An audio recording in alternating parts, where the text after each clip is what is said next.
我嚟香港嗰陣時，乜都冇，兩手空空。預備好，3、2、1，笑。而家有層樓，有頭家，都算係咁啦。爺爺，唉，你肯退休嘅話，日日都可以接麗麗啦。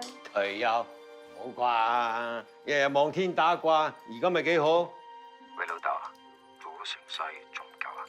你趁住而家仲行得走得。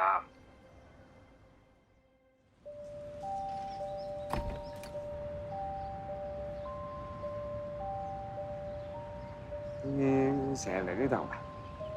你個樣就似結咗婚。我以前呢20幾年，每日踩18個鐘。我唔係走寶。阿仔，你哋兩個應該都唔止10年啦，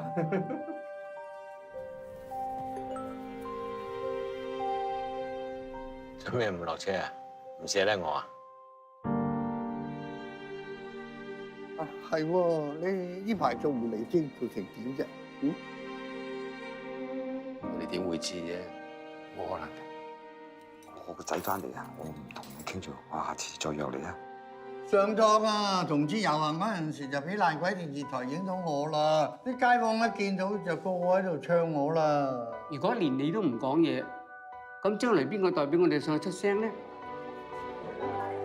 為咗前途啦，而被逼結婚，做咗我哋圈中所講嘅直人，好不容易捱到晚年啦，但我哋都唔可以做翻我哋自己。我而家揀老公唔係男朋友啊，嫁咗係一世㗎啦。如果係整定啊，阿西都會撞得翻嘅，唔使驚。